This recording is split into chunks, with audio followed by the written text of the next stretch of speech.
Leslie chérie, tu te prépares pour l'anniversaire de Pénélope? Maman, je ne pense pas y aller. Pénélope ne m'a même pas invitée personnellement. Et puis, elle a ses nouveaux amis maintenant. Des amis riches. Ma chérie, tu ne dois pas oublier tous les bons moments que vous avez partagés. Et puis, la famille Byers a tellement fait pour nous. Tu vas à l'école grâce à eux. Oui, mais les choses ont changé, maman. Pénélope a changé. Je ne me sens plus à ma place dans son monde. Peut-être, ma chérie. Mais fais un effort, s'il te plaît. Madame Byers tient à ce que tu fasses partie de cette fête samedi. Elle ne fait pas trop confiance aux nouveaux amis de Pénélope. Bonjour, je m'appelle Leslie et je suis la fille de la cuisinière de la famille Byers, une famille de riches politiciens. J'ai grandi dans l'arrière-maison de leur somptueuse demeure, un monde à part, loin de leur luxe, mais suffisamment proche pour rêver. Pénélope, la fille des Byers, et moi, nous étions inséparables dans notre enfance. Nous partagions tout, des rires, des jeux, des secrets. Le jardin des Byers était notre royaume où nous imaginions des aventures fantastiques. Elle était plus qu'une amie, elle était comme ma sœur. Mais tout a changé quand Pénélope est entrée dans une école de prestige. J'étais heureuse pour elle, vraiment. Mais quelque chose entre nous a commencé à se fissurer. Elle s'est fait de nouveaux amis, des amis qui partageaient son monde, son statut. Je ne pouvais pas rivaliser. Je n'étais que la fille de la cuisinière, après tout. J'ai ressenti un pincement au cœur le jour où j'ai compris que Pénélope avait honte de moi. Elle a commencé à m'éviter, à faire comme si notre amitié n'avait jamais existé. Ça m'a brisé le cœur. J'étais en colère, blessée, mais surtout, je me sentais abandonnée. Et j'ai fini par me faire une raison et à comprendre que ce genre de choses arrive. Tu m'écoutes, chérie? Oui, maman, mais... Alors que je m'apprêtais à compléter ma phrase, la porte de la cuisine s'est ouverte brusquement. Pénélope est entrée, suivie d'une de ses nouvelles amies. Elles rigolaient ensemble, sans même remarquer ma présence au début. Puis, soudain, Pénélope m'a regardée avec une expression froide et distante. Leslie, sers-nous à boire. Sans dire un mot, je me suis dirigée vers le réfrigérateur pour leur préparer des boissons. Pendant ce temps, Pénélope et son amie continuaient de discuter, comme si je n'étais qu'un meuble dans la pièce. Elles sont ensuite sorties de la cuisine sans un regard ni un merci. Une fois seule, je me suis tournée vers ma mère. « Tu vois, maman, c'est ça, notre amitié maintenant. Je ne suis plus rien pour elle. » Je suis désolée, ma chérie. Mais souviens-toi, tu es bien plus que la fille de la cuisinière. Tu es forte, gentille et digne. Peu importe ce que les autres pensent ou disent. Je le sais bien, mais... Mais rien du tout. Le reste n'est pas important. Fais un effort et rends-toi à cet anniversaire, d'accord? Oui, ai-je répondu en soupirant. Regardez ce pull. Il est parfait pour toi, Bella. Oui, mais est-ce qu'il mettra en valeur ma silhouette? Absolument, Bella. Avec ton corps, tout te va. Je ne trouve pas le sac noir Chanel que je voulais. Que penses-tu de celui-ci en violet Pénélope? Oui, pourquoi pas. Après tout, le noir, c'est tellement commun. C'est à ce moment-là que je suis entrée dans le magasin et j'ai vu Pénélope et ses amis en train de s'admirer dans le grand miroir du luxueux magasin de vêtements. Ma mère m'avait indiqué où se tiendrait l'anniversaire de Pénélope. Elle avait choisi une journée entre une séance de shopping et des soins du corps dans ce grand magasin de luxe. En m'apprêtant pour y aller, je ne ressentais ni joie ni excitation, seulement une appréhension profonde. Je savais que j'allais passer une journée épuisante à tenter de m'intégrer dans le monde de Pénélope et de ses amis riches, un monde qui n'était pas le mien. Pourtant, je l'ai fait. Pas pour Pénélope, mais pour ma mère, que j'aime tant. Elle avait cette lueur d'espoir dans les yeux, celle qui disait que peut-être, juste peut-être, Pénélope et moi pourrions renouer.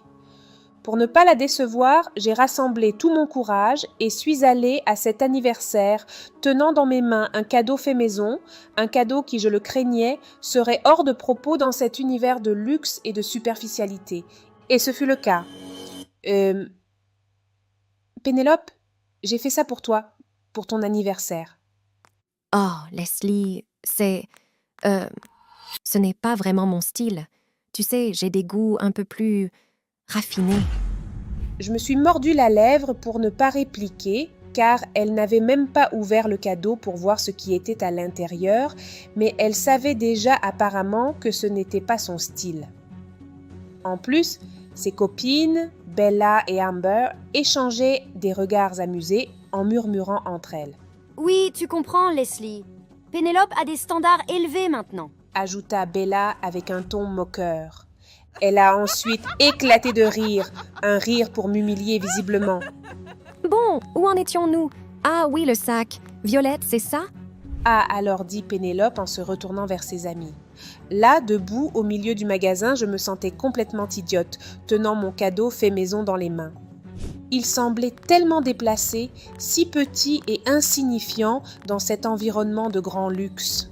Je me demandais pourquoi ma mère avait tant insisté pour que je vienne. Elle espérait peut-être un miracle ou une réconciliation qui, à ce moment, me semblait impossible. Autour de moi, Pénélope et ses amis continuaient leur shopping, m'excluant intentionnellement. Elle riait, commentait chaque vêtement, chaque accessoire, comme si j'étais invisible. Mais alors que je pensais avoir touché le fond, Bella, une des amies de Pénélope, s'est approchée de moi en me tendant le panier qui croulait de vêtements. « Leslie, puisque tu es là, pourquoi ne pas nous aider? Tu pourrais être notre porte-sac pendant que nous essayons des vêtements. Cela te donnerait quelque chose à faire, non ?» Les autres ont éclaté de rire, appréciant visiblement la situation embarrassante dans laquelle je me trouvais. Leurs yeux brillaient d'une joie cruelle. Je me sentais humiliée, réduite à un simple objet au service de leur amusement. Je voulais tellement les planter là et partir, après leur avoir dit tout ce que je pensais de leur comportement égoïste et cruel. Chaque fibre de mon être criait de rébellion contre cette humiliation, mais une pensée me retenait. Ma mère. Son emploi chez les Byers était crucial pour nous et je ne pouvais pas risquer de le compromettre à cause de mon orgueil. Alors, avec une boule dans la gorge et des larmes menaçant de déborder, j'ai pris une grande respiration et ai décidé de supporter cette humiliation. Je me suis forcée à sourire, à acquiescer et à suivre Pénélope et ses amis comme leur porte-sac silencieux. Alors que je suivais Pénélope et ses amis portant leurs sacs à travers le magasin, elles ne prêtaient guère attention à moi. Elles étaient trop absorbées par les vêtements et les accessoires et je n'étais pour elles qu'une simple silhouette en arrière-plan. Puisque je m'ennuyais, j'ai sorti mon téléphone pour vérifier mes emails. J'étais particulièrement nerveuse et impatiente ce jour-là, car j'avais postulé pour un programme d'études de droit à l'université de Harvard, une des plus prestigieuses au monde. J'attendais avec anxiété de voir s'ils avaient envoyé une réponse à ma candidature. Mais tout à coup, j'ai remarqué Bella et Amber agissaient de manière suspecte près d'un présentoir de robes de designer. Intriguée, je les ai observées à travers l'écran de mon téléphone. Et voyant ce qu'elles faisaient, j'ai rapidement activé la caméra pour filmer discrètement la scène. Elles ont glissé une robe coûteuse dans leur sac sans se douter que j'étais en train de les enregistrer. Pénélope a alors payé les achats, mais quand on sortait du magasin, la sécurité est intervenue et a interpellé Pénélope et ses amis. Quand Bella et Amber ont tenté d'accuser Pénélope, disant que c'est elle qui avait tout orchestré, j'ai senti que je devais agir. Je me suis avancée, mon téléphone à la main, et j'ai montré la vidéo au personnel de sécurité. Ma preuve a été décisive. Bella et Amber ont été confondues et Pénélope a été disculpée grâce à ma vidéo. Pénélope, complètement bouleversée par la tournure des événements, s'est tournée vers moi, les yeux emplis de gratitude et de confusion. Leslie, pourquoi tu m'as aidée après tout ce que je t'ai fait? Parce que c'est ce que font les vrais amis, ils sont là dans les bons comme dans les mauvais moments. Je suis tellement désolée, je ne me rendais pas compte à quel point j'ai été égoïste. Alors que je quittais le magasin ce jour-là, le cœur un peu plus léger, j'ai reçu la nouvelle que j'attendais tant. J'avais été acceptée à Harvard. Et là-bas, j'ai rencontré des amis qui partagent mes passions et mes ambitions. Même si Pénélope et moi avions pris des chemins différents, nous sommes restés en contact et elle vient souvent me rendre visite au campus.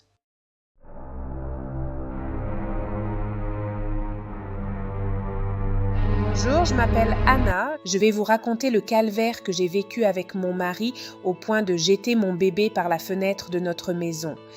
Mais avant que je ne commence, n'oublie pas de t'abonner à notre chaîne pour plus d'histoires comme celle-ci.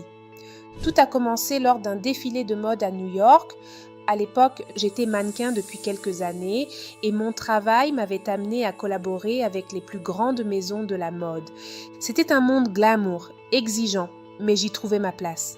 Un jour, après un défilé pour une marque prestigieuse, j'ai pris une décision qui allait changer ma vie à jamais. J'ai décidé de rester un peu plus longtemps en soirée. Si j'avais su ce qui m'attendait, j'aurais quitté les lieux immédiatement, car c'est là, dans ce lieu pétillant de glamour et de célébration, que j'ai rencontré celui qui allait devenir la pire erreur de ma vie. L'atmosphère était électrique, la musique enveloppait la salle, et c'est là que je l'ai vu, Peter. Il se tenait là, avec une élégance naturelle qui le faisait ressortir de la foule. Nos regards se sont croisés et je me suis sentie frissonner. Vous êtes absolument époustouflante ce soir. Je me suis sentie rougir, surprise par son audace, car après tout, je ne le connaissais pas. « Merci, vous n'êtes pas mal non plus. » Il a ri, un rire doux et contagieux. Je suis Peter, et vous êtes... Anna. Nous avons parlé pendant des heures. Il était charmant et semblait sincèrement intéressé par tout ce que je disais. Je dois avouer, Anna, je n'ai jamais cru au coup de foudre. Mais ce soir, je me demande si je ne devrais pas revoir mes croyances. J'avais ri doucement, me sentant flotter sur un nuage. Si seulement j'avais su à ce moment-là, si seulement j'avais pu voir au-delà de cette rencontre féerique, comprendre que cette soirée allait m'emmener dans une spirale de douleur et de regret. Mais tout ce que je savais, c'était que j'étais tombée folle amoureuse de Peter. Rapidement, Peter et moi avons formé un couple. C'était comme vivre un rêve éveillé, une romance sortie tout droit d'un roman. Peter était consultant international, nous avions donc la liberté de voyager, de découvrir de nouvelles villes et pays ensemble. Lors des soirées mondaines, Peter me présentait avec fierté. Voici Anna, ma magnifique épouse. Elle est mannequin, annonçait-il. Les regards admiratifs se tournaient vers moi et je me sentais comme une reine. Mais, avec le recul, j'aurais dû voir les signes. J'étais plus qu'une partenaire pour lui, j'étais un trophée, une belle pièce à exhiber. Il vantait souvent mon travail de mannequin, mon allure, mais rarement mes idées, mes pensées. C'était comme si ma valeur résidait uniquement dans mon apparence. Anna, assure-toi de porter cette robe ce soir. Elle mettra en valeur ta silhouette fine. Me conseillait-il souvent. Je prenais ces mots comme des marques d'affection, ignorant qu'ils étaient les prémices d'une relation où je n'étais qu'un objet de parade. Nous avons vécu ce rêve éveillé pendant plusieurs années, jusqu'à ce que je tombe enceinte. C'est alors que mon cauchemar a commencé. Je me rappelle si vivement du soir où je lui ai annoncé la nouvelle. J'avais créé une ambiance amoureuse, préparé un dîner spécial et les lumières étaient doucement tamisées. Lorsqu'il est entré, il a semblé touché par l'effort que j'avais mis. « Qu'est-ce qui me vaut cet honneur ce soir ?» demanda-t-il d'un ton amoureux. C'était le moment. Mon cœur battait la chamade alors que je m'apprêtais à partager notre bonheur. « Peter, je suis enceinte, nous allons avoir un bébé !» Son visage s'est figé puis contorsionné en une expression de dégoût. « Enceinte ? Comment as-tu pu laisser ça arriver ? Tu sais combien ma carrière est importante, et la tienne aussi. Tu veux vraiment ruiner tout cela avec une silhouette difforme ? » Je me suis sentie comme si le sol s'ouvrait sous mes pieds.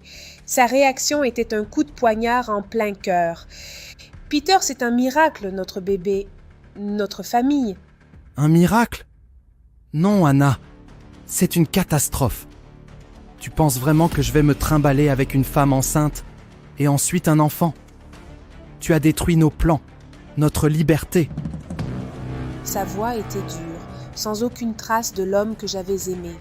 Je me tenais là, tremblante, réalisant que l'homme en face de moi était un étranger. « Mais je t'aime, Peter, et je pensais que tu voulais une famille aussi. » réussis-je à murmurer. Tu pensais mal. Tu aurais dû faire attention, bon sang. Il était vraiment énervé ce jour-là, et après avoir vomi ces mots, il est parti en claquant la porte. Le bruit de la porte qui claque résonnait encore dans mes oreilles lorsque 2 jours plus tard, il est revenu. J'ai naïvement pensé qu'il avait changé d'avis, qu'il était venu demander pardon. Mais ce n'était pas le cas. Il avait un plan bien plus machiavélique en tête. Anna, je suis désolé pour l'autre soir. Pardonne-moi. Dit-il d'un ton qui semblait presque sincère. Je voulais croire à sa repentance, mais j'étais loin de me douter de ses véritables intentions. Durant ma grossesse, il surveillait tout ce que je mangeais, insistant pour que je ne prenne pas plus de poids qu'il ne jugeait nécessaire. Tu ne devrais pas manger ça, Anna. Pense à ta silhouette. Me réprimandait-il constamment. Cela me démoralisait tellement que je finissais par manger en cachette dès qu'il avait le dos tourné. J'ai pris 17 kilos pendant cette période et chaque fois que Peter posait les yeux sur moi, je pouvais lire le dégoût sur son visage. Le jour où j'ai accouché, Peter est arrivé à l'hôpital et a regardé notre fille, Marie-Lou, de loin, avec une expression répugnée. Il n'a pas cherché à la tenir, à la toucher, comme si elle était quelque chose de répugnant. Tu n'as plus aucune excuse pour gonfler ainsi. Dès notre retour à la maison, tu te mets au sport. Je ne veux pas d'une femme en surpoids. Lança-t-il avant de sortir de la salle d'accouchement. Quand nous sommes rentrés de l'hôpital, Peter surveillait chaque bouchée que je mangeais. J'étais contrainte de me limiter à des salades et de très petites portions. Alors que les médecins m'avaient recommandé de prendre 3 mois de repos avant de reprendre toute activité physique, Peter m'a forcé à me remettre au sport seulement 1 semaine après l'accouchement. J'étais épuisée, mais je devais faire du sport chaque jour pendant que la petite Marie-Lou dormait. Quand Peter était en voyage d'affaires, je me rebellais secrètement, trouvant un peu de réconfort dans la nourriture qu'il détestait. Pizza, pâtisserie, tout ce que je n'avais pas le droit de manger normalement. Un jour, alors que je terminais une part de pizza, Peter est rentré plus tôt que prévu. Qu'est-ce que c'est que ça? Tu te moques de moi, Anna? Peter, j'ai juste... Il ne m'a pas laissé finir. Tu es pathétique. Tu te coiffes comme ça, alors que tu devrais te soucier de retrouver ta forme. Il était hors de lui. Ses yeux brûlaient de colère. Il s'est alors dirigé vers le berceau de Marie-Lou, son regard rempli de rage. Tu sais quoi, Anna? Si elle n'était plus là, tu pourrais redevenir la top modèle internationale dont je suis tombé amoureux. Tu étais parfaite avant elle.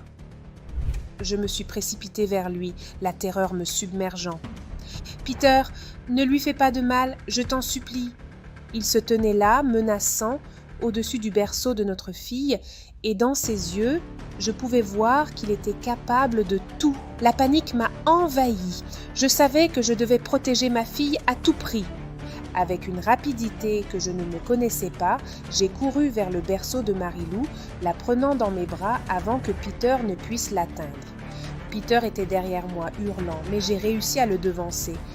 J'ai couru vers le balcon, tenant Marie-Lou contre ma poitrine, tremblante de peur.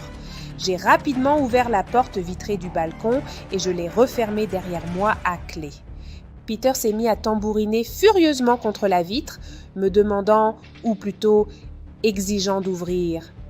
À travers la vitre, je pouvais voir la folie dans ses yeux et je savais qu'il était prêt à faire du mal à notre fille.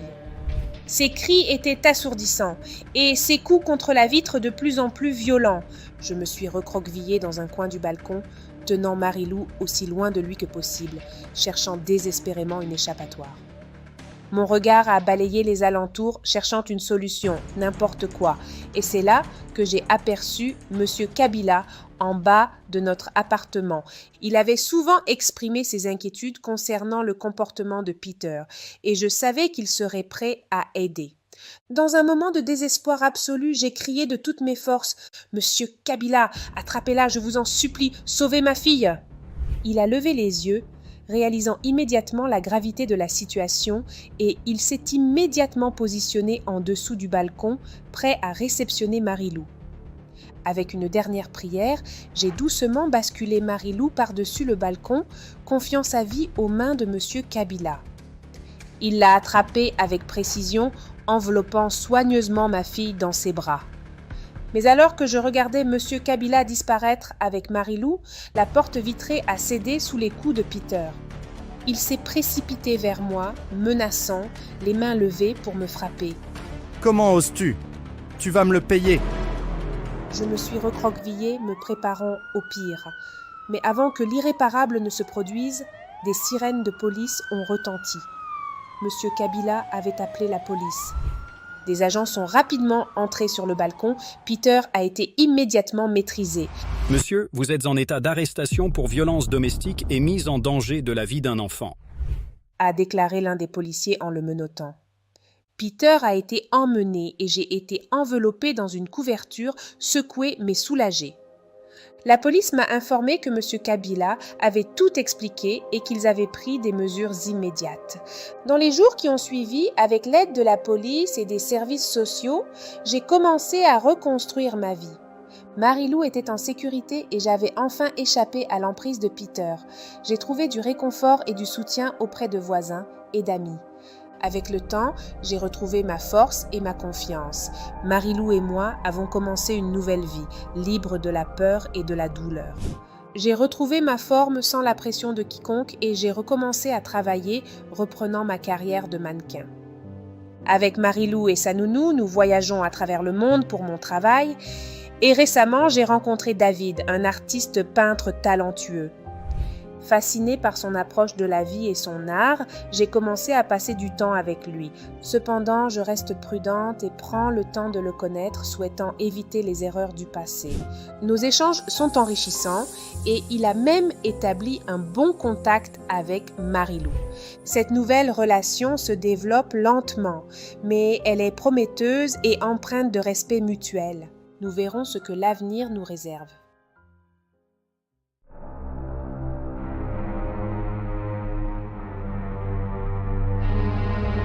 Bonjour, je m'appelle Rita, j'ai grandi dans un petit village paisible au nord de l'Espagne. C'était un endroit tellement merveilleux. Tout le monde se connaissait et mes meilleures amies, Lucia et Carmen, étaient comme des sœurs pour moi. Et l'atmosphère au lycée était vraiment cool, du coup j'avais hâte d'y aller chaque matin. Puis un jour, tout a changé. Ma mère, qui travaillait dur depuis des années, a reçu une promotion incroyable à Barcelone. C'était une opportunité qu'elle ne pouvait pas refuser, mais cela signifiait qu'on devait déménager et je devais tout laisser derrière moi. J'étais déchirée, mais au fond de moi, je savais que je ne pouvais pas être égoïste. Ma mère avait toujours tout fait pour moi sans jamais se plaindre. Elle travaillait dur pour que je puisse avoir toutes les opportunités qu'elle n'avait pas eu à voir. C'était donc mon tour de faire quelque chose pour elle. En plus, maman me répétait que j'allais trouver de nouveaux amis à Barcelone. En arrivant à Barcelone, ma mère s'est immédiatement plongée dans son nouveau travail. Je me sentais perdue et seule car j'avais quelques jours devant moi avant la rentrée scolaire. Du coup, j'attendais avec impatience le début de l'école, espérant secrètement y trouver de nouveaux amis. Le jour de la rentrée au lycée est arrivé. J'étais tellement excitée quand maman m'a laissée devant la porte du lycée. Mais dès que j'ai mis les pieds de part en haut dans la cour, je me suis sentie comme une étrangère. Tout semblait différent, trop différent de mon lycée d'avant. En plus, les autres élèves me regardaient chaque fois que je passais près d'eux. Absolument chaque fois que je traversais la cour ou les couloirs, je sentais leurs yeux se poser sur moi, suivis de gloussements et chuchotements. Je me demandais sans cesse pourquoi les autres élèves me fixaient, mais je n'obtenais jamais de réponse. C'était comme si j'étais invisible, et pourtant trop visible à la fois. Et puis, il y avait cette bande de filles, avec à leur tête Valéria, une vraie peste, du moins je le croyais. Valéria et ses amis semblaient régner sur le lycée, intimidant les autres dès qu'elles le pouvaient. Du coup, je restais dans mon coin, observant de loin. J'essayais de me faire petite, de ne pas attirer l'attention. Je mangeais seule pendant la pause déjeuner, en m'asseyant dans un coin tranquille de la cour. Un jour, alors que je m'isolais encore une fois dans mon coin habituel, une jeune fille s'est approchée de moi. Elle s'appelait Emma. Je l'avais vue quelquefois en compagnie des filles populaires, mais elle semblait différente, plus réservée, plus gentille. Salut, je peux m'asseoir ici? Oui, bien sûr. Tu sais, j'ai remarqué que tu es toujours toute seule. Tu es nouvelle ici, non? Oui, je viens d'un petit village. C'est très différent ici, ai-je répondu, un peu plus à l'aise. Nous avons parlé pendant toute la pause, et quand je suis rentrée à la maison, je me suis dit que j'avais trouvé une nouvelle amie. Quelques jours plus tard, lors d'un déjeuner à la cantine, Emma a levé ses yeux vers moi. Tu sais, c'est mon anniversaire ce week-end. Tu voudrais venir? Je serais vraiment heureuse que tu sois là. Vraiment? J'adorerais. Merci, Emma, ai-je répondu, un sentiment de bonheur m'envahissant. Tout excitée, je suis rentrée à la maison en courant pour demander à ma mère de l'argent pour acheter une nouvelle robe pour la fête d'Emma. Je voulais quelque chose de spécial, quelque chose qui me ferait sentir belle et acceptée. Après avoir expliqué à ma mère pour l'invitation, je lui ai demandé « Maman, est-ce que je pourrais avoir un peu d'argent pour acheter une robe pour l'anniversaire d'Emma ?» Rita, tes vêtements sont très bien. Tu ne t'es jamais plainte de ce que je t'ai acheté jusqu'ici. Que se passe-t-il? Mais maman, ici, c'est pas pareil. Tout le monde est différent, ai-je insisté, la voix tremblante. Ma chérie, nous devons être raisonnables avec notre budget. Tu as de jolies robes. Et si tu mettais ta robe bleue? Elle est tellement jolie. J'étais vraiment énervée parce que maman ne faisait aucun effort pour me comprendre. Une fois seule, j'ai fait quelque chose que je n'aurais jamais imaginé faire. Je suis allée dans le sac de ma mère et j'ai pris sa carte de crédit. Je savais que c'était mal, que c'était même très grave, mais je ne pouvais pas m'empêcher de penser à cette jupe que j'avais vue dans une boutique chic et chère, une jupe Nova, similaire à celle que Valéria la peste portait souvent. Je me disais que si j'avais des vêtements comme les siens, peut-être les autres m'accepteraient enfin. Quand je suis arrivée à la fête d'Emma, le choc fut immédiat. Il y avait déjà beaucoup de monde, et à mon grand étonnement, toutes les filles populaires du lycée étaient là. Elles riaient et s'amusaient autour de la piscine. Je me suis sentie un peu intimidée car je pensais que c'était une toute petite fête.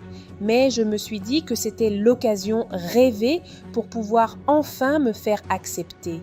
J'ai donc rapidement décidé d'aller me changer pour enfiler mon maillot de bain. Mais quand j'approchais vers les autres, tous se sont tus et m'ont fixé comme d'habitude. On aurait même pu entendre une mouche voler. J'ai toutefois décidé d'avancer vers Emma, qui était ma seule amie. Après tout, c'était quand même son anniversaire. Mais en me rapprochant d'elle, je l'ai entendue glousser avant de dire d'une voix suffisamment forte pour que j'entende. « Ah, regardez! La grosse baleine a décidé de nous honorer de sa présence. » Valéria, la meneuse du groupe, a aussitôt répondu avec un sourire malicieux. « Emma, je te dois 50 €. J'avais parié qu'elle aurait trop honte pour se montrer en maillot. » Emma a éclaté de rire, suivie par le reste du groupe. Au début, je n'avais pas réalisé qu'elle parlait de moi, mais en voyant tous les regards tournés vers moi, le doute n'était plus permis. C'est alors que je me suis vue dans le reflet d'une vitre. Mon poids. C'était donc ça. J'étais un peu ronde, c'est vrai, mais jamais auparavant on ne m'avait fait de remarques désagréables, et je n'y avais jamais vraiment prêté attention. D'abord, je suis restée figée, le choc me paralysant. Puis, les larmes ont jailli incontrôlables. Alors que je pleurais, Valéria a lancé d'une voix cruelle « Fais attention, tu risques de te noyer dans tes larmes avec tout ce poids. » Ces mots ont été la goutte d'eau. Je me suis enfuie en courant. Je ne sais pas comment j'ai fait pour arriver chez moi. J'étais tellement triste et en colère en même temps. J'étais si stupide de penser qu'Emma pouvait être mon amie. Elle était en réalité la pire de toutes. Et cette jupe, j'avais volé l'argent de ma mère pour cette foutue fête. J'avais tellement honte de moi. Les jours suivants, je faisais semblant d'aller à l'école, mais en réalité, je mettais mes vêtements de jogging dans mon sac et je passais mon temps à courir dans le parc. Courir, c'était ma façon de libérer tout le stress et de m'évader. Je mettais de la musique à fond et je courais. Je ne voulais plus remettre les pieds dans ce lycée maudit, ne plus entendre les moqueries. Et ça tombait plutôt bien, car ma mère était en voyage d'affaires à New York. Et j'étais laissée avec une jeune fille au pair. Un mois plus tard, l'école a fini par alerter ma mère, qui est rentrée aussitôt. Quand elle m'a vue, elle était en état de choc. Rita, tu es beaucoup trop maigre. Que se passe-t-il? C'est là que j'ai réalisé. Mes vêtements flottaient sur moi dernièrement. À force de courir chaque jour dans le parc, j'avais perdu beaucoup de poids sans même m'en rendre compte. Après, maman m'a convaincue d'affronter mes peurs et retourner à l'école. C'était difficile au départ, mais je restais encore plus dans mon coin, évitant toutes ces vipères. Un jour, en rentrant de l'école, une femme m'a abordée. Elle était agent de mannequin et m'avait repérée en passant. Elle m'a proposé de devenir modèle pour la célèbre marque de mode Nova Couture, et avant que je m'en rende compte, j'étais sur des affiches et à la télé. J'apparaissais même dans une publicité pour Nova, qui était la marque préférée de Valeria et sa troupe. Ma vie avait changé du jour au lendemain. Au lycée, tout avait aussi changé. Ceux qui m'ignoraient ou se moquaient de moi étaient maintenant stupéfaits. Valeria elle-même est venue vers moi un jour, les yeux écarquillés en voyant le sac Nova que je portais. Rita, c'est vraiment toi sur les affiches de Nova? C'est incroyable! Comment t'es-tu retrouvée là? Oui, c'est bien moi. J'ai eu une opportunité et je l'ai saisie, ai-je répondu avec un sourire. Mais le vrai changement s'est produit en dehors du lycée. Dans le parc, pendant mes courses, j'avais rencontré des gens formidables. Ils m'avaient accepté tel que j'étais et m'avaient soutenue quand j'en avais le plus besoin. Même si Emma, Valeria et les autres filles populaires du lycée voulaient maintenant être mes amies, quelque chose en moi avait changé. Je ne recherchais plus leur approbation.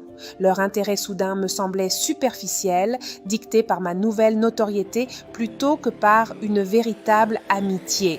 Tu sais, Rita, si tu veux, tu peux venir avec nous ce week-end, proposa Valérie un jour, avec un sourire qui se voulait amical. « Merci, mais j'ai déjà des plans, » répondis-je poliment. Je savais que je ne voulais plus faire partie de leur monde. J'avais trouvé un réconfort et une acceptation réelle dans le parc, parmi ces personnes qui m'avaient vue à mon plus bas et m'avaient soutenue sans rien attendre en retour. Ils étaient devenus ma vraie famille, mes amis sincères.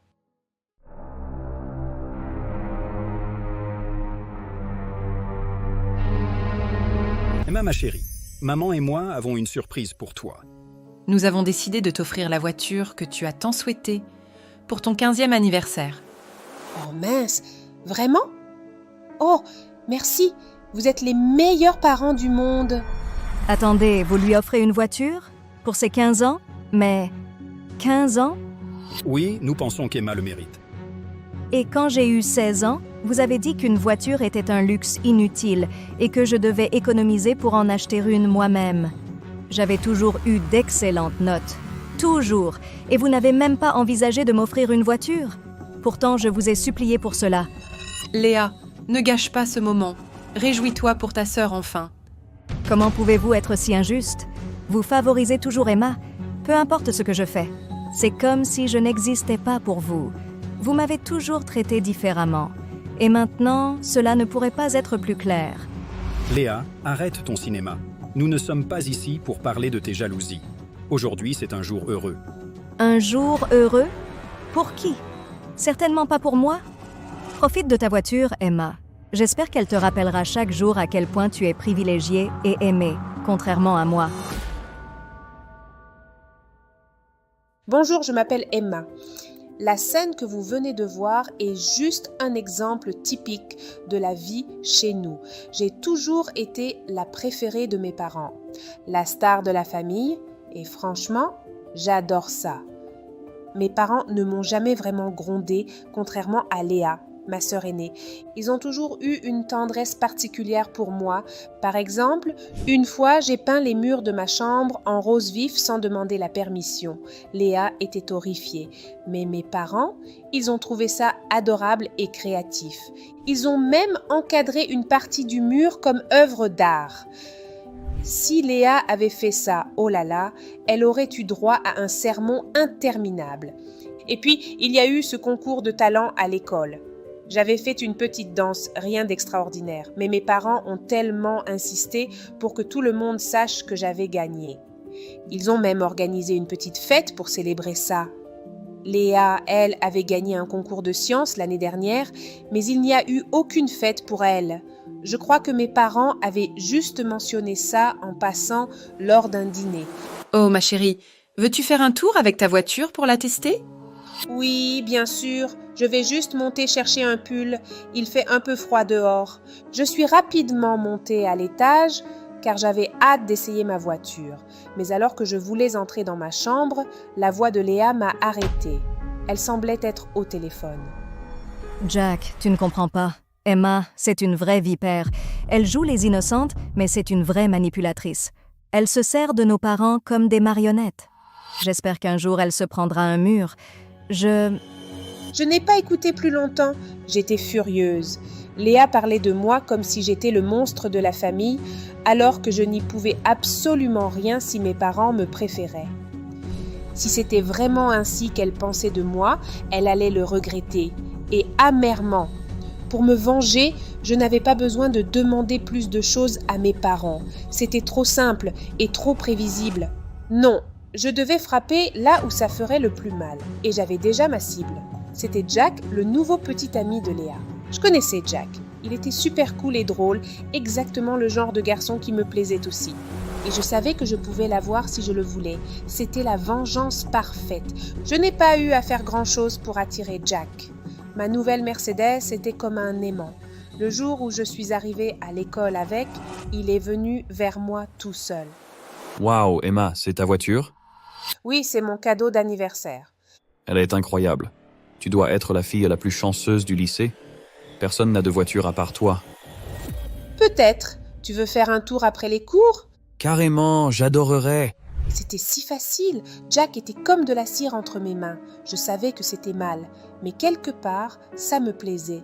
C'était ma revanche, ma manière de montrer à Léa qu'elle ne pouvait pas simplement me rabaisser sans conséquence. La suite s'est déroulée comme prévu. Jack et moi avons commencé à sortir ensemble. La situation a pris une tournure inattendue lorsque Léa a découvert le pot aux roses. Furieuse, elle est allée se plaindre à nos parents. Comment pouvez-vous permettre à Emma de me faire ça? Elle m'a volé Jack. Léa, chérie, si Jack a décidé d'être avec Emma, c'est son choix. Nous ne pouvons pas intervenir dans ses affaires. Mais c'est injuste. Emma a toujours tout ce qu'elle veut et maintenant elle prend même mon petit ami. Peut-être que c'est un signe que Jack n'était pas le bon pour toi, ma chérie. J'étais aux anges. Au départ, mon intention était juste de blesser Léa, mais en passant du temps avec Jack, j'ai vraiment commencé à tomber amoureuse de lui. Bien que c'était la guerre ouverte avec Léa, je vivais une idylle incroyable avec Jack. Mais alors, tout a basculé. J'ai découvert que j'étais enceinte. En un instant, ma vie s'est arrêtée. J'étais terrifiée. Et lorsque j'ai dit à Jack pour la grossesse, sa réaction m'a brisée. Emma, je ne peux pas être le père. Je t'ai vu avec un autre mec au lycée. Quoi? Mais non, Jack, il n'y a jamais eu personne d'autre que toi, et tu le sais très bien. Arrête de jouer les innocentes. Quelle fille innocente accepte de sortir avec le petit ami de sa grande sœur? Puis il s'est tourné et est parti. J'étais brisée.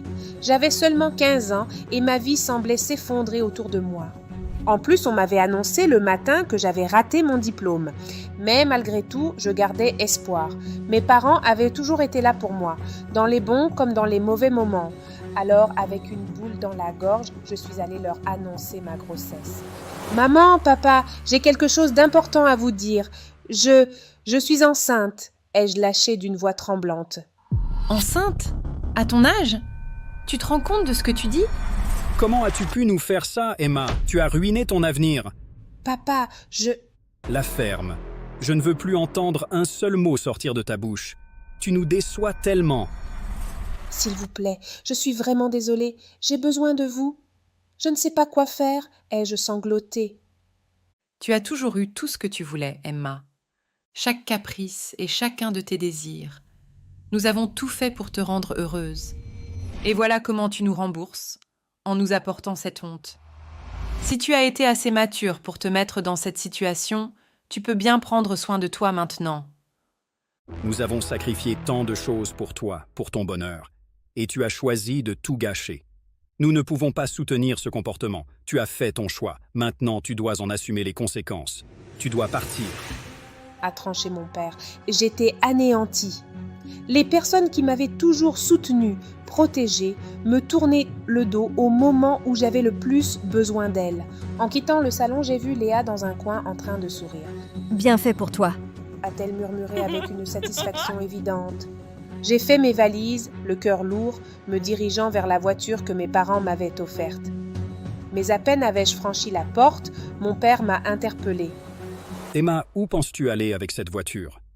Je pensais l'utiliser pour partir. « Non, la voiture reste ici. Elle appartient désormais à Léa. » Je me suis retournée pour voir Léa appuyée contre la voiture avec un sourire satisfait. « C'est ma voiture maintenant. Merci de me l'avoir chauffée, Emma. » Je ne pouvais pas y croire. La fille chouchoutée, adorée, était maintenant seule, rejetée et brisée. J'avais perdu non seulement le soutien de ma famille, mais aussi l'amour de ma vie et mon avenir. J'étais maintenant confrontée à la dure réalité du monde, une réalité que je n'avais jamais imaginée. Après avoir quitté la maison, les jours suivants ont été très durs. Sans ma famille et Jack, j'étais vraiment seule. Mais j'ai trouvé de l'aide chez une amie qui m'a trouvé un petit boulot dans un café. Malgré ma grossesse, je faisais de mon mieux pour travailler dur. Et là, j'ai rencontré des gens gentils qui sont devenus comme une deuxième famille pour moi. Quand mon bébé est né, c'était un moment magique. Ça a été un nouveau départ pour moi. J'ai réalisé que même après des moments difficiles, la vie peut être belle. Mon bébé était ma joie, ma petite lumière. Au bout de quelques mois, mes parents sont venus me voir. Ils ont rencontré leur petite fille et ont commencé à me reparler. On a essayé de se réconcilier petit à petit. Léa n'a plus voulu me parler, mais j'ai appris à accepter ça. Pour l'instant, je me concentre sur ma fille et dès qu'elle sera à la garderie, je reprendrai avec mes cours et je suis décidée à obtenir mon diplôme, à aller à l'université et devenir la meilleure avocate qui ait jamais existé.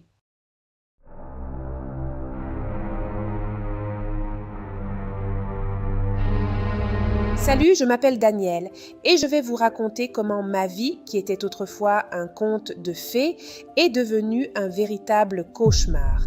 Tout a commencé quand celle qui allait devenir ma mère adoptive s'est rendue compte qu'elle ne pouvait pas avoir d'enfant. Après de longues discussions, elle a réussi à convaincre son mari, celui qui allait devenir mon père adoptif, d'entamer les démarches pour adopter un enfant. Maman m'a souvent raconté que, dès le premier regard échangé à l'orphelinat, elle a su que j'étais celle qu'elle avait toujours attendue, la fille qui allait combler son cœur d'amour et de bonheur pour toute sa vie. Si seulement cette promesse silencieuse avait tenu, mais continuons avec l'histoire. Au départ, je vivais dans une bulle de bonheur. Aussi loin que mes souvenirs remontent, je ne me rappelle pas une seule fois avoir pleuré. Mes parents m'adoraient littéralement, à la limite de l'excès. J'avais droit à des gâteaux, des sucreries autant que je voulais et je dormais même avec eux dans leur chambre chaque fois que je le désirais. À mes anniversaires, j'avais droit à de grosses fêtes. Des clowns et des magiciens transformaient notre jardin en un cirque. J'étais si heureuse en ce moment-là et je pensais que tout allait continuer ainsi. Mais voilà. Tout a changé le jour où mes parents m'ont fait asseoir pour une grande discussion. Je me souviens très bien de ce jour. J'avais 11 ans et on venait juste de rentrer de mon cours de tennis. Mes parents avaient alors une expression sérieuse que je n'avais jamais vue. « Maman a quelque chose d'important à te dire, ma chérie. » a commencé papa avec un sourire un peu forcé. Maman m'a regardé, les yeux brillants d'une émotion indéchiffrable, puis elle a lâché la nouvelle qui a fait basculer tout mon monde. Mon ange, tu vas avoir un petit frère ou une petite sœur. Je suis enceinte. Ma première réaction fut un sourire immense. Vraiment, m'exclamai-je, déjà rêvant de jouer et de partager mes journées avec ce nouveau compagnon de jeu. J'étais si heureuse à l'idée d'avoir enfin quelqu'un d'autre à aimer et qui m'aimerait. Si j'avais su. Si seulement j'avais pu deviner que cette nouvelle annonçait que mon conte de fées allait virer au cauchemar. Le changement a été brutal, presque du jour au lendemain. Maman, qui autrefois avait tout le temps du monde pour moi, s'est soudainement trouvée absorbée par sa grossesse. Les histoires avant de dormir, les jeux dans le jardin, les après-midi de bricolage, tout a commencé à s'évanouir comme si ces moments n'avaient été que des mirages. Mon père, qui était déjà très absent à cause de son travail, me remarquait à peine à présent. Un jour, mon père est rentré tôt du travail, ce qui était rare, et comme toujours, il est passé devant moi sans un mot et s'est dirigé vers ma mère. Il s'est assis à côté d'elle sur le canapé et doucement, il a posé ses mains sur son ventre arrondi. « Je crois qu'il a bougé », a dit papa, son regard fixé sur le ventre de maman. Je me suis précipitée vers eux, le cœur bondissant de joie à l'idée de sentir mon futur frère ou sœur. Avec une hésitation, j'ai tendu la main pour partager ce moment avec eux. Mais ma mère s'est écartée brusquement, me repoussant avec une force surprenante. « Daniel, éloigne-toi! Tu es toujours dans nos pattes. Tu pourrais lui faire mal. » Elle me fixait avec des yeux où ne brillait aucune trace d'affection. Je suis restée là, interdite, me sentant vraiment seule au monde. Mais maman, Tu es insupportable. Tu ne vois donc pas que nous avons d'autres préoccupations maintenant? Tu devrais avoir honte de ton égoïsme. Son ton était si dur, si tranchant, qu'il me transperça le cœur. Les larmes me sont montées aux yeux. « Je suis désolée », j'ai murmuré avant de m'éclipser, fuyant vers ma chambre en pleurant. Dans ma chambre, je me suis sentie abandonnée, complètement oubliée. Pour la première fois, je me suis demandé où pouvaient bien être mes vrais parents. J'étais vraiment triste et pourtant, ce n'était que le début de mon calvaire. Lorsque Leslie, ma petite sœur, est née, j'ai été reléguée encore plus en arrière-plan. Mes parents ne semblaient même plus me voir. Ils ont aménagé un petit coin dans la cuisine où j'étais supposée dormir car ma chambre était désormais celle de Leslie. Mes jouets, mes livres, mes souvenirs, tout était devenu ceux de Leslie. Malgré tout, je ne pouvais m'empêcher d'aimer cette petite fille. Lorsque j'étais seule avec elle, je jouais doucement. Je lui chantais des berceuses, fascinée par ses petits doigts et ses sourires innocents. Mais ces moments étaient rares, car mes parents m'avaient formellement interdit de m'approcher d'elle. « Ne touche pas à ta sœur, Daniel. Tu es trop brusque. Laisse-la tranquille. » me disait souvent maman d'un ton sec, sans même lever les yeux de ce qu'elle faisait. Un jour, alors que maman était dans la chambre, Leslie, qui commençait à ramper, s'est dirigée vers moi. Nous étions en train de jouer tranquillement lorsque soudain, elle s'est blessée avec un jouet. Son cri perçant a résonné dans la maison. Maman est accourue, très en colère. « Qu'as-tu fait ?» a-t-elle hurlé en me voyant près de Leslie en pleurs. « Je ne faisais que jouer avec elle !» ai-je balbutié, terrorisée. « Tu es irresponsable, Daniel. Regarde ce que tu as fait !» Elle me regardait avec tellement de haine. Les larmes coulaient sur mes joues alors que maman berçait Leslie, essayant de la calmer. « Va-t'en, Daniel. Va retrouver tes vrais parents. Je regrette tellement de t'avoir adopté. » Je ne pouvais croire ce que j'entendais. À 13 ans, j'étais chassée de chez moi. Mon cœur s'est brisé en 1000 morceaux. C'est alors que papa est rentré. Au lieu de chercher à comprendre, il a simplement soutenu maman. « Écoute ta mère. Va prendre tes affaires et pars retrouver tes vrais parents. Tu es un danger pour notre fille. » Après avoir été chassée de chez moi, je me suis retrouvée à errer dans les rues, perdue et effrayée. Il faisait nuit et j'étais seule, enveloppée par l'obscurité et la peur. Soudain, j'ai senti que quelqu'un me suivait. J'ai commencé à courir, les larmes inondant mon visage. J'avais vraiment peur et je courais de toutes mes forces. Mais cette personne m'a rattrapée. C'était un homme qui tentait de m'agresser, de m'arracher mes vêtements. Je hurlais et pleurais, implorant qu'on m'aide. Alors, dans un éclair de lumière, l'homme s'est effondré au sol, assommé par un autre homme grand et fort. Ce dernier s'est avéré être le garde du corps d'une femme élégante qui attendait non loin dans une belle voiture. « Est-ce que ça va ?» a demandé la femme avec douceur, s'approchant de moi. Je tremblais, incapable de répondre. Le garde du corps m'a aidé à m'approcher d'elle. Dans sa voiture, je lui ai tout raconté, mon adoption, l'arrivée de ma sœur, l'abandon de mes parents. « Ne t'en fais pas, tu es en sécurité maintenant. » m'a-t-elle assurée. Je me suis rendu compte quelques heures plus tard que cette femme était une célèbre actrice d'Hollywood. Elle m'a emmenée dans sa somptueuse maison. C'était tellement beau chez elle. Le lendemain, elle a contacté mes parents, mais ils ont déclaré ne plus vouloir de moi, car ils avaient maintenant leur propre fille. Quand elle m'a annoncé cela, j'ai éclaté en sanglots. « Je n'ai plus personne », j'ai murmuré. « Mais tu m'as moi maintenant. » m'a-t-elle répondu avec tendresse. Elle m'a prise dans ses bras et a aussitôt appelé son avocat qui s'est arrangé à ce qu'elle m'adopte très rapidement. Depuis ce jour, ma vie a complètement changé. Je voyage avec ma nouvelle mère, découvrant des endroits que je n'aurais jamais imaginés. Elle m'a même aidé à décrocher un rôle dans un film qui sortira bientôt. C'est un monde nouveau, rempli d'amour et de soutien, si différent de ma vie d'avant. Le rejet cruel de mes parents adoptifs restera à jamais gravé dans mon cœur. Mais aujourd'hui, je vis une vie remplie d'amour, d'aventures et de nouvelles opportunités.